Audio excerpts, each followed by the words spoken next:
இதுவரையில் நான் வாசிக்காத ஒரு புதிய புத்தகத்தோடு என்னை சந்திப்பவனே என்னுடைய உண்மையான நண்பன் அப்படின்னு ஆபிரகாம் லிங்கன் சொல்வார்.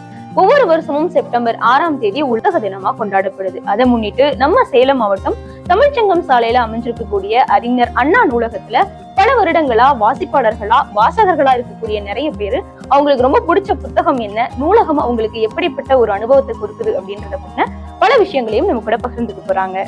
எல்லாருக்கும் வணக்கம். என்னோட பேர் சுகுமார். என் பேர் ராஜராஜேஸ்வரி. என் பேர் சீனிவாசன். என் பேர் சூர்யா. என் பேர் கலா. சேலம் தமிழ்ச்சங்கம் நூலகரா 27 வருஷமா பணிபுரிகிறேன். பலதரப்பட்ட மக்கள் இங்க வந்துட்டு இருக்காங்க. எத்தனை பேர் இங்க வந்து நல்லா படிச்சு விஓ ஆயிருக்காங்க, எக்ஸாம்க்கு படிக்கிறாங்க. எல்லாமே புத்தக வாசிப்பே குறைஞ்சு போயிடுச்சு. எல்லாம் செல்லும் கையுமா இருக்கிறாங்க. அப்படி இருக்கும்போது இங்க நூலகத்துக்கு வர வைக்கிறதுக்கு என்ன செய்யணுமோ, ஒரு ஃபர்ஸ்ட் நீட்டா இருந்ததுன்னா எல்லாரும் வருவாங்க. அப்படிங்கிறதுக்காக நூலகத்தை நீட்டா வச்சுக்குவோம். அவங்களுக்கு தேடுறதுக்கு வாய்ப்பு கொடுக்காத அளவுக்கு அந்தந்த புத்தகத்தை அந்தந்த செல்ஃப்ல அழகா அடுக்கி வச்சு இண்டெக்ஸ் போட்டு தேடுற நேரத்தை குறைக்கிறதுக்காக அதையும் வச்சிருக்கோம். நிறைய பேரால வாங்கி படிக்க முடியாது அப்படிங்கிறதுக்காக இங்க வந்து அவங்க நிறைய பேர் பயன்படுத்திக்கிறாங்க. இப்படி பலதரப்பட்ட விஷயங்கள் கிடைக்கிறதுக்காகவும் நிறைய புத்தகங்கள் இருக்கிறதாகவும் எல்லாரும் இதை பயன்படுத்திக்கணும்னு கேட்டுக்கிறேன். நான் டிஎன்பிஎஸ்சி படிச்சுட்டு இருக்கேன்.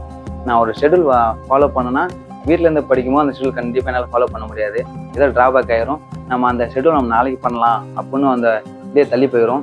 இதே நம்ம லைப்ரரி வந்தோம்னா எல்லாரும் படிக்கிறதால நமக்கு வந்து படிக்கணும், இன்னித்த டேவை நம்ம கம்ப்ளீட் ஆகணும்னா ஃபுல்ஃபில் பண்ணோம்னா நம்ம படிக்கணும் அப்படின்னு ஒரு மோட்டிவ் இருக்கும். இங்க வந்து அமைதியான சூழல்களும் இருக்கு, நிறைய புத்தகங்களும் அதிகமா இருக்கு. சமூக ரிலேட்டடா என்னென்ன இஷ்யூஸ் இருக்கு, அந்த மாதிரி பெரியார்த்து நம்ம மூட நம்பிக்கைகள்லாம் எதிர்க்கிறதுக்கு அந்த மாதிரி நிறைய புக்ஸ் எல்லாம் இங்க இருக்கு. எல்லாருமே வந்து நல்லா படிக்கலாம். கவர்மெண்ட் எக்ஸாம் படிச்சுட்டு இருக்கேன். நார்மலா இப்போ எக்ஸாம் முடிகிற வரைக்கும் நான் எக்ஸாம் முடிச்சுட்டு ஒவ்வொரு புக்கா வந்து தேடி படிக்கிறேன். அதாவது வந்து வெளி உலகத்துல வந்து எல்லாமே போன எல்லாம் யூஸ் பண்ணிட்டு தாண்டி எல்லாரும் நியூஸ் பேப்பர், அதாவது புக்ஸ் எல்லாம் படிக்கணும். லைப்ரரி அமைதியா இருக்கிறதுனால நான் வந்து லைப்ரரியில தான் படிச்சுட்டு இருக்கேன். பாலபோன் புக்கெல்லாம் இங்கே ரெகுலர் படிக்கிறனால ஒவ்வொரு புக்கு 2 ட்ரிப் 3 ட்ரிப் படிச்சிருப்பேன். எனக்கு அதில் பிடிச்ச புக்குன்னு சொல்கிற மாதிரி பார்த்தா இரும்பு குதிரை 2-3 தடவை படிச்சிருக்கேன்.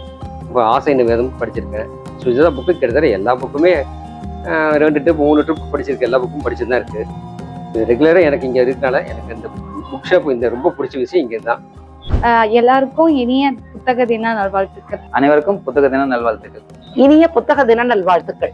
எப்போதுமே புத்தகங்களுக்கு செய்யக்கூடிய செலவு செலவல்ல, முதலீடு அப்படின்னு சொல்லுவாங்க.